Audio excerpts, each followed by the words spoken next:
यदि आप लोगों को भी सरकारी पेंशन मिल रही है, यानी कि आप लोग किसी भी सरकारी विभाग से रिटायर्ड हो चुके हैं और रिटायर्ड होने के बाद में आप लोगों को सरकारी पेंशन आ रही है।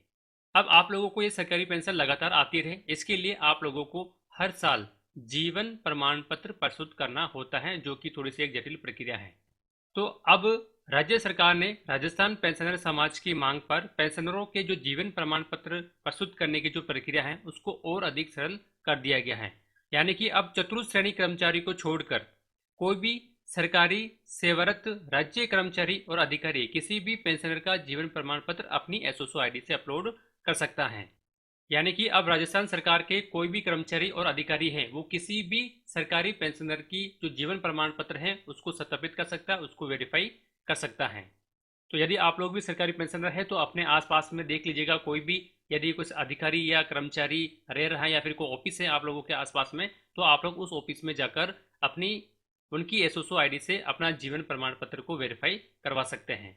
तो यदि आप लोग भी सरकारी पेंशनर हैं या फिर अधिकारी हैं या फिर कर्मचारी हैं, तो किस प्रकार से आप लोग किसी भी पेंशनर का जो जीवन प्रमाण पत्र है उसको सत्यापित कर सकते हैं। इससे पहले यदि आप लोग मेरे चैनल पर नए हैं तो मेरे चैनल को सब्सक्राइब कर लीजिएगा, ताकि इस प्रकार की महत्वपूर्ण जानकारी सबसे पहले आप तक पहुंचती रहे। तो इसके लिए सबसे पहले आप लोगों को जो सरकारी कर्मचारी जो अधिकारी हैं जो किसी पेंशनर का जीवन प्रमाण पत्र को वेरीफाई कर रहा है उसकी एसओसो आईडी से लॉगिन हो जाना है। यानी कि वो खुद कर्मचारी अधिकारी अपनी एसओसो आईडी से लॉगिन हो जाएगा। तो यहाँ पर वो कर्मचारी अपनी आईडी और पासवर्ड डालकर लॉगिन हो जाएगा। लॉगिन हो जाने के बाद में आप लोगों को यहाँ पर सिंपली IFMS पोर्टल 3.0 इस वाले ऑप्शन पे आपको क्लिक करना है। उसके बाद आप लोगों को एक्सेस एम्प्लॉय सेल्फ सर्विस इस वाले ऑप्शन पे क्लिक कीजिएगा। उसके बाद में उस कर्मचारी अधिकारी का IFMS पोर्टल यहाँ पर ओपन हो जाएगा। अब देखिए, जो जीवन प्रमाण पत्र वाला जो ऑप्शन है वो अभी तक सभी कर्मचारियों के पोर्टल पर अपडेट नहीं हुआ है। तो यदि आप लोगों के भी यदि अपडेट नहीं हुआ है, यदि दिखाई नहीं दे रहा है, तो थोड़ा सा आप लोग वेट करिएगा, आप लोग के ऑप्शन पर भी जीवन प्रमाण पत्र का ऑप्शन ओपन हो जाएगा। तो यहाँ पर देखिए डिजिटल लाइफ सर्टिफिकेट और ई साइन इस वाले ऑप्शन पे आपको सिंपली क्लिक करना है। क्लिक करने के बाद में इस तरह पे जो यहाँ पर ओपन हो जाएगा। अब यहाँ पर आपको साइड में कॉर्नर में एक ऑप्शन आपको दिखाई दे रहा होगा, यहाँ पर देखिए जनरेट न्यू लाइफ सर्टिफिकेट, इस वाले ऑप्शन में आपको सिंपली क्लिक करना है। इस पर क्लिक करने के बाद में अब आप लोगों को यहाँ पर सरकारी पेंशनर के पीपीओ नंबर डालना है। अब पीपीओ नंबर में आपको एक चीज को ध्यान रखना है, आप लोगों को स्टेट नंबर या फिर जोन जो कोड होते हैं वो कोड नहीं डालना है, सिर्फ आप लोगों को नंबर ही डालना है। जैसे कि नीचे देखिए यहाँ पर एग्जाम्पल के रूप में भी दिखाया गया है, आपको इस तरह से सिर्फ ओनली पीपीओ नंबर ही आप लोगों को यहाँ पर लिखने हैं।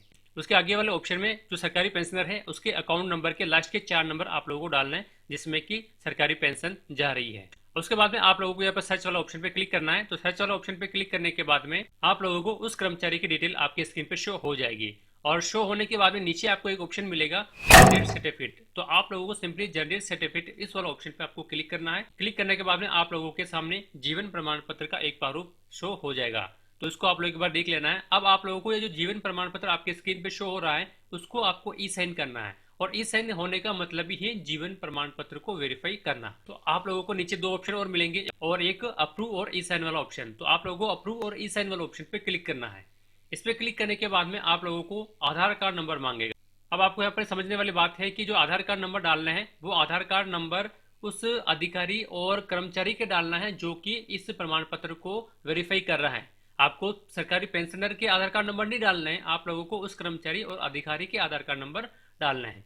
उसके बाद में नीचे आपको चेक बॉक्स दिखाई दे रहा होगा, इस पर क्लिक करना है और रिक्वेस्ट ओटीपी पर क्लिक करना है। उसके बाद में उस सरकारी कर्मचारी और अधिकारी के मोबाइल नंबर पर ओटीपी आ जाएगा, आप ओटीपी डालकर उसको वेरीफाई कर दीजिएगा। वेरीफाई करने के बाद में आपकी स्क्रीन पे उस व्यक्ति का जीवन प्रमाण पत्र प्रस्तुत हो जाएगा, और नीचे आपको स्क्रॉल करके देखना है कि उस पर ई साइन हो रखे हैं कि नहीं हो रखे हैं। यदि उस पर ई साइन हो चुके हैं सक्सेसफुली, तो इसका मतलब ये है कि उस सरकारी पेंशनर का जीवन प्रमाण पत्र वेरीफाई हो चुका है। अब ये डायरेक्ट उस सरकारी पेंशनर के IFMS पोर्टल से कनेक्ट हो चुका है, यानी कि लिंक हो चुका है। इस प्रकार से आप लोग किसी भी सरकारी पेंशनर का जीवन प्रमाण पत्र को वेरीफाई कर सकते हैं और उन सरकारी पेंशनर की हेल्प कर सकते हैं। यदि वीडियो अच्छी लगी तो लाइक एंड शेयर कीजिएगा, और यदि आप लोग मेरे चैनल पर पहली बार आए तो मेरे चैनल को सब्सक्राइब जरूर कीजिएगा, ताकि इस प्रकार की महत्वपूर्ण जानकारी सबसे पहले आप तक पहुंचती रहे।